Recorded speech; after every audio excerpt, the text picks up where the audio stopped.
Hello and welcome to IDFC First Bank presents Leaders of Tomorrow Season 11.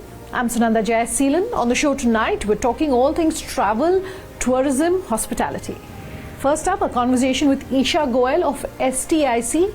Also joining us live on the show tonight is Ramee Group of Hotels.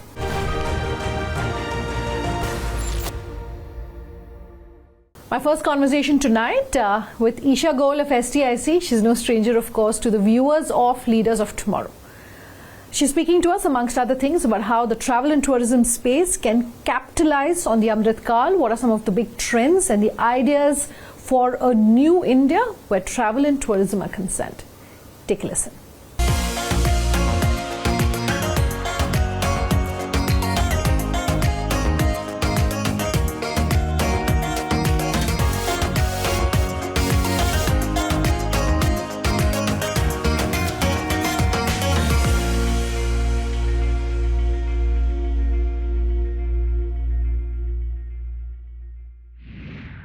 Solo travels, weekend trips over long weekends, a lot of that is really getting discussed by way of trends, and who better to ask you to discuss those in depth than you, Isha.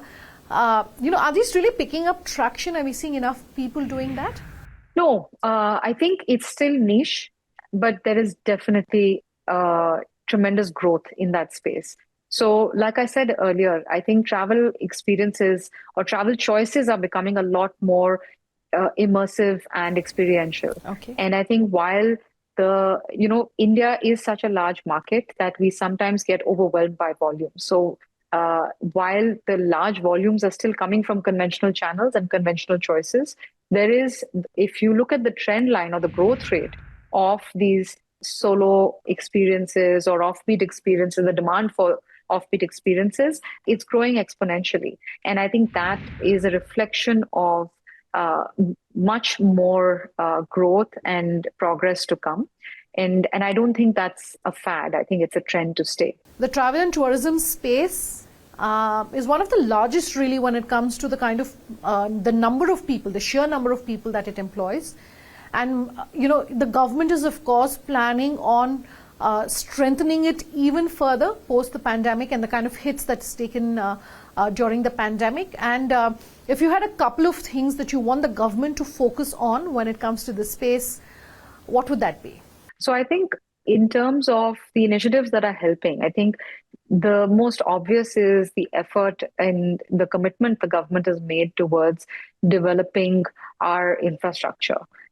And across the country, infrastructure with airports, with respect to infrastructure and ease of access, right? So that access starts with the visas and the ease of access to visas. And also after one arrives in India, in terms of making our historical and cultural sites more accessible, the cleanliness drives, the safety drives, the upgrading of infrastructure, the budget commitment towards upgrading our infrastructure and facilities available for tourists at the various sites of interest across the country. So I think that commitment is definitely a step, a very big step in the right direction, and will go a long way towards improving the profile of India as a destination. Sure. I think where we do fail as a destination is in how we are marketing ourselves globally. It's unfortunate, but I think while India is a significantly richer destination and a much more diverse destination than a lot of its neighbors, not just neighbors, anywhere in the world, we pale in comparison to the marketing story that a lot of other destinations around the world spin. And while those are very attractive, excellent destinations as well, I think we can put out a much more powerful statement, commitment to incredible India, which unfortunately we don't do. A bit of a subjective question now, Isha. The top 5 domestic and the top 5 international destinations that you think people should explore at least once in their lives. I'm curious to know. So I'm going to stick with what my favorites are. As far as I think domestic or national destinations are concerned, Ladakh is one of my absolute favorites. So I would say it has to be on everyone's bucket list. The second one has to be the national parks in India. I think they're amazing and very unique. The third would have to be Kerala and the backwaters. Again, a very unique experience. And, especially if you build in the wellness part of it, the Ayurveda and the yoga, etc., it's just wonderful. And the fourth I would say, would be some of India has about 40 UNESCO heritage sites at the last time I checked. I think it's about 30 or 32 cultural sites, and 7, 8 are more natural sites. So if I had to go with a list or make my own bucket list, I would definitely look at the list of UNESCO World Heritage Sites. I don't know many countries that can boast having 40 UNESCO World Heritage Sites. So definitely follow that list. And then the fifth, I would say, would be actually the Andaman and Nicobar Islands. I think they're a very special destination, and I would most certainly recommend Andaman and Nicobar to anyone looking to travel within the country. For the international, I would say my all-time favorites. So I think Greece, Italy, the Mediterranean is definitely one of my favorites and a must visit because it's such a beautiful combination of culture, food, natural beauty, and history. So Mediterranean is definitely one of my favorites. African safaris specifically, again, a very unique and an overwhelming experience. I think the third for me would be diving sites. Or diving sites or snorkeling sites around the world. So again, depending on your budget, whether it is Maldives or places like Raja Ampat or Komodo in Indonesia, or if you can afford it, French Polynesia, any of those or several other sites around the world where you can experience the beauty of marine life. The fourth, I would say, would be the Northern Lights. And the last one is New Zealand. It sounds a bit simple compared to all these other destinations or groups of destinations or experiences that I mentioned, but I've always wanted to go to New Zealand. I believe it's a beautiful combination of natural beauty and a very unique culture. I'd love to experience it. So hopefully sometime in the near future, I'll get to experience a driving holiday in New Zealand. Our overarching theme this year, Isha, is Ideas for New India. And my question to you is, I want to really try and understand what are those big ideas that you think should definitely be incorporated and pushed if we want to ensure that we're tapping the full potential of this space. So I think when we talk about Ideas for New India, and with everything that is going on with respect to whether it is the G20 presidency or it is the growing role India is playing on the global stage, I think the one thing that continues to be a gap, and I do hope that the government does something to fix this soon, is how we position, market, and sell Incredible India in the global tourism travel industry or on the global stage. Incredible India, while the government did shut down the Government of India tourist offices, which were defunct, I think using the embassies as a vehicle is a good bridge.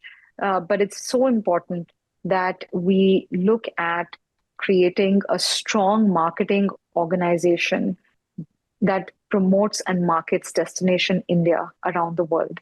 Being as rich a destination as it is, I think it's a huge gap. We look at what other tourism boards, tourism bodies, and governments are doing. And a lot of it is not really run by government organizations. It is in many ways a public-private partnership, which our government is a fan of, and I think would be the right solution of identifying or even privatizing the marketing of Incredible India to compete with some of the large marketing campaigns that are currently dominating the world stage with respect to travel and tourism. So I think that is definitely something that I hope to see in the times to come, that we talk about Incredible India, do justice to the brand that is India and the destination that is India. So I think that would be my hope, recommendation, suggestion or idea for the new India, as you like to call it.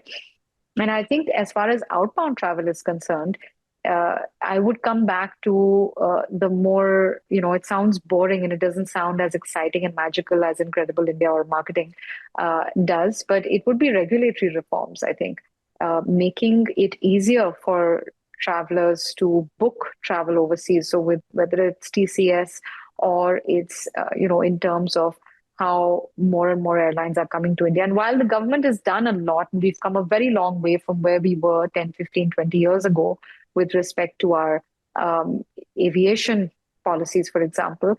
I think it's important that our tourism policies and regulatory policies also support and encourage travel. Travel has always been from, the early years, the early times, for centuries, been a driver of economic development. It's been a driver of change, of growth, of bringing riches, both tangible and intangible, into a country and a community. And while domestic growth is important and developing India as a tourist destination is important, we need to equally emphasize and encourage Indians to travel, continue to travel, and explore new and more destinations. So definitely reforming our outbound oriented regulations and policies would be something that I hope happens or continues to happen, but more aggressively. All right, Isha. Pleasure as always chatting with you. Thanks for taking the time. My pleasure. I'm going to take a quick break. On that note, when we come back, Ramee Group of Hotels joining us live on the show. That's a conversation you don't want to miss. We're back in just a moment. Do stay tuned.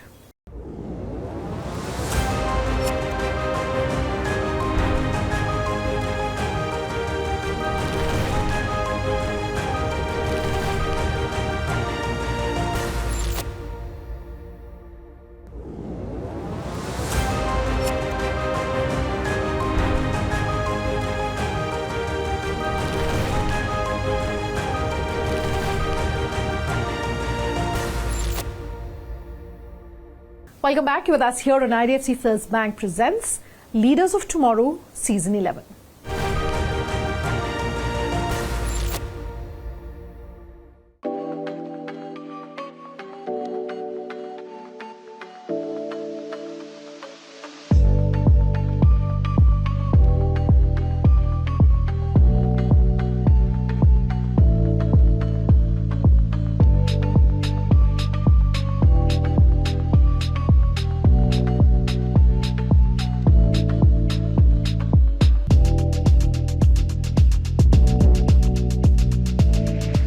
I'm being joined live by Rajit Shetty of Ramee Group of Hotels. Rajit, good having you here with us on the show.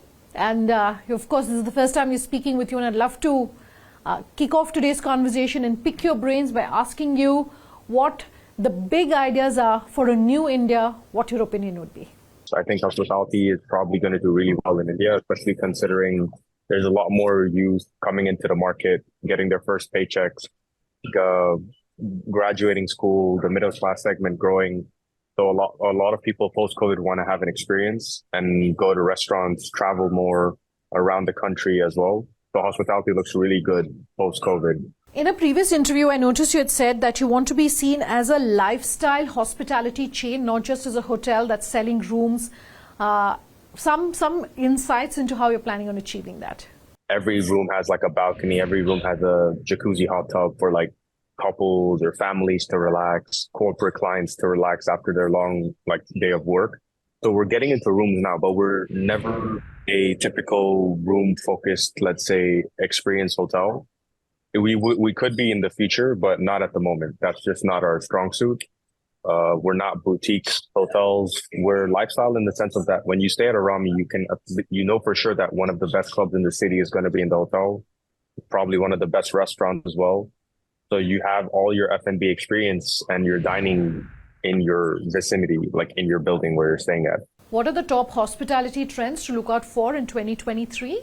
I personally like the personalization aspect. I think a lot of tech and a lot of things that we could do to personalize the guest experience to make them feel like this is their spot that they'd always come back for is definitely the trend that I like the most. A lot of people are also getting into let's say the buzzword AI and things like that. But for me, all of it goes to personalizing the guest experience. So you have your regulars, you have people who come their first time as well, and you just want them to come back. And how you do that is by making them feel like this is where they belong, and you know them and you can treat them to their needs and exactly what they like. And of course, with good service. What are your expansion plans in India long term? What can you tell us? Our expansion plan goes for the next 3 to 5 to 10 years. We have a lot of new projects coming up. We have Andheri, we have Goa, Surat is already just opened actually. So we have a few management contracts, Delhi as well. Bangalore has a lot coming. We have a lot of F&B spaces and hotels. Dadar in Mumbai and Juhu will probably be 5-star hotels. We're going to expand to the existing ones. So a lot of stuff to do in the next decade, because the planning and then building and then conceptualizing. So the next time we even talk about any of the concepts there will probably be different concepts. So some of them are just expanding our brands such as Tanatan that's doing really well, or Bombay Adda, or any of our other projects. And some of them is building from scratch. What are some of the achievements? What are some of the challenges? What can you share with us as far as your professional journey is concerned, Rajit? So in terms of my achievements, I don't think there's much. I mean, yeah, we've done a lot and we've come a long way, and I'm proud of the fact that like I am doing stuff and have responsibilities and execute with my team. Okay. But when you still think of hospitality in India, you still think of Taj, Leela, Oberoi. You don't think of Ramee Group. So as far as in my head, I mean, achievement wise, it's not there yet. Let's put it that way. Sure. Also, the other thing is, I think my goal more likely is like to pass it on to the next generation. In terms of challenges, there's a lot of challenges in hospitality. One of them is that since COVID, it's really hard to hire people going into the sector, because it was one of the sectors that was really affected by COVID in terms of paychecks and people who had their costs, day-to-day costs. So I think a lot of people realize that hospitality is not a safe environment for like global pandemics.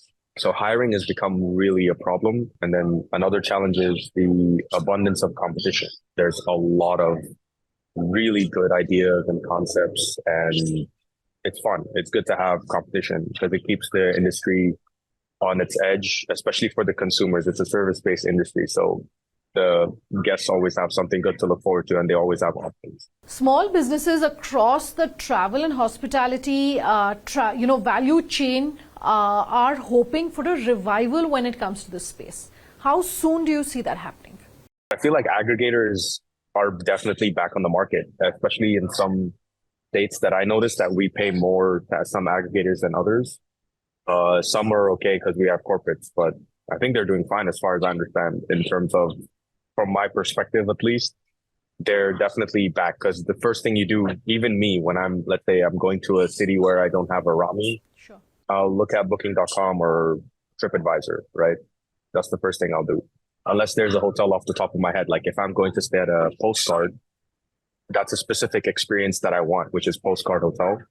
So then I'll just go directly to Postcard. But in general, we go to aggregators.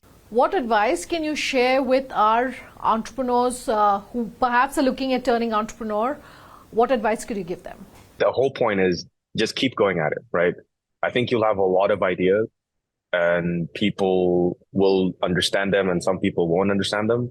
And you will fail. You might not have the right team. You might not have the right funds, but you just have to keep going at it. And even if you fail, honestly, I learned a lot from my failures, and those are the ones that taught me like the best lessons in the longer run than like my successes. Okay. So I think the more you keep failing, it shouldn't discourage you. The guys who made Airbnb, I think, failed more than 50 times and couldn't raise funds for ages, right? So if you're an entrepreneur, the idea isn't that you're an entrepreneur. It's just that you just want to build cool things and you like doing that, you're fine. Then you'll keep doing it. All right, Rajit. Thanks for your time here on the show. Completely out of time on tonight's episode. If you have any feedback for us, do let us know. Our details on your screens as we speak. Thanks for watching. Have a good night.